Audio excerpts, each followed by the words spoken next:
Types of planning. You probably have noticed that in many of my previous videos, work planning has come up a lot of times. So in this video, I wanted to go deeper into the planning itself and actually tell you exactly how I apply planning in my life. Planning is preparing a sequence of action steps to achieve some specific goal. If you do it effectively, you can reduce much of the necessary time and effort of achieving the goal.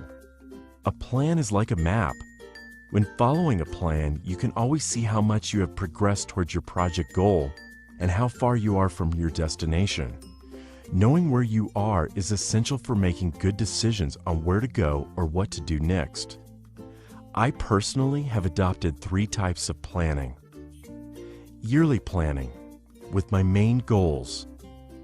Basecamp, as a project management tool and tasks in future. Journal, for daily tasks. 1. Yearly planning. I will start with a yearly plan because that's how I think about planning itself. It all starts with defining your goals, because goals will be your drive throughout the year when you'll be working on your daily, weekly, and monthly task. I sit down, meditate, and dig deep down into myself to understand my highest values. I'm looking for things that inspire me and what achievements will drive me. And it has to be the most meaningful thing you want to achieve, otherwise your goal will not fuel you enough to achieve it. Once I'm clear about my goals, I then imagine, how would it feel like when I will have achieved those goals? If this achievement is what I want and I'm passionate about, I then set it as my goal. I normally have a number of goals, some smaller and some bigger. I mark them on my yearly wall calendar and they are in my field of view every day as a reminder why I wake up every morning and stay up late to work. These goals must work as a drive for your other tasks because you complete your tasks to achieve your goals. 2. Basecamp planning. Basecamp is an awesome tool with which you can manage your personal tasks as well as projects with big teams. Basecamp is offering milestone management, file sharing, a messaging system, and most important, to-do lists with tasks. When you prepare a new task, you assign a responsible person and set up a due date by which you want the task to be completed. The latest version of Basecamp 3 also gives you new reporting tools you can use to filter out all the tasks across all your projects, giving you a chance to see if all the tasks are completed or if there is any tasks overdue. In that case, you'll see who is responsible for those tasks, and you can contact them to find out about progress on the task. There is a comments section below every task that can be used to submit the work in progress or finished product. If you had a task to produce the video animations, you could submit the sample so everyone on the team can see it and give you some feedback. Then carry on working till the job is completed and submit the completed video. The project manager can review the video and either approve it or ask for changes to be made in the video. Once the manager is happy, the task can be ticked off. Managing-wise, Basecamp gives me a chance to look at the project in a big picture and see the project's milestones. I usually review Basecamp tasks every Sunday before I have a meeting with my team. I can see how many tasks my team have to complete every day and how busy each member of the staff is. And then during the weekly meeting, I can discuss with my team what goals we have to accomplish during the following week. 3.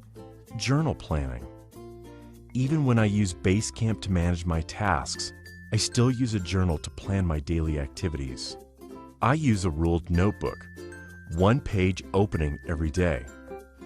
On the left-hand side of the notebook, I practice Brendan Burchard 1-page productivity planner's approach, and it looks like this. On the top of the page, there is section 1, Projects. Here, you put down your big projects and goals you are trying to achieve. Under each project or goal, you must write 3 to 5 milestones you have to accomplish before the project is completed or the goal is achieved. This will give you clarity about what you are trying to achieve and how you're going to achieve it. Section 2. People. In this section, you write down all the people you are waiting for information from and also the people you have to contact to move your projects forward.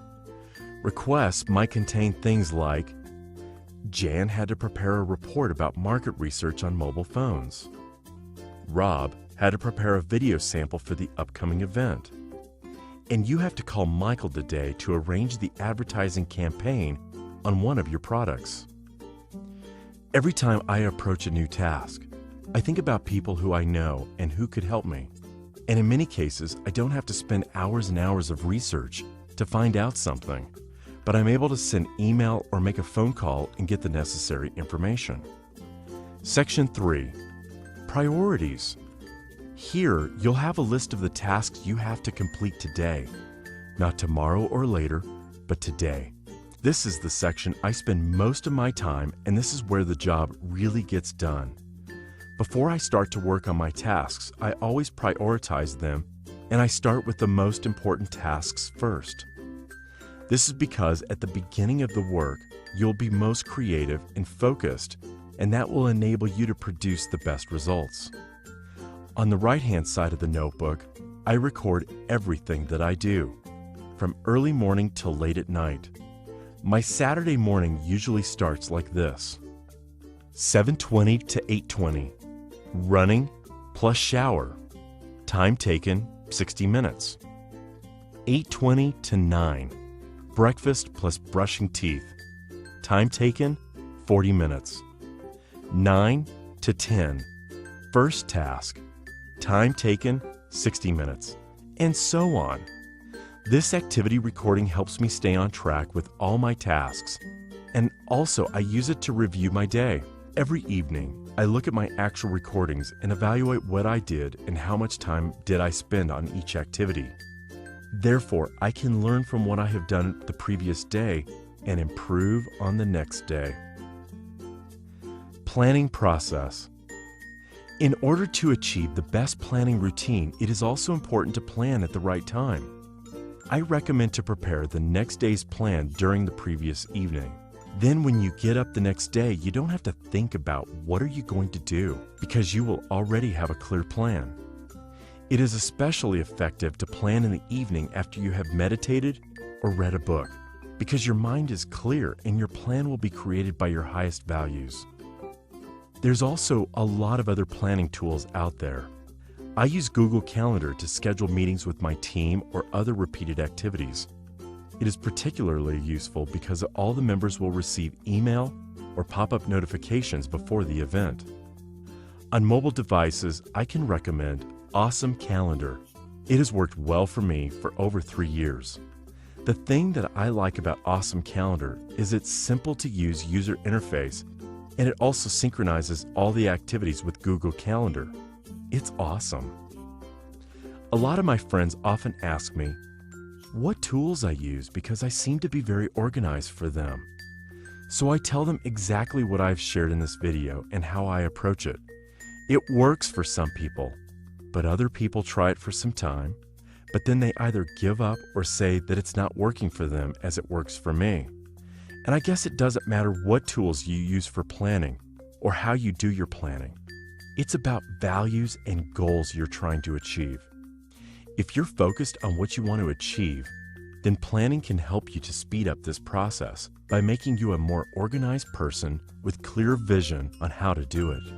But if you don't have any goals or vision, then you will probably find planning as a time-wasting activity.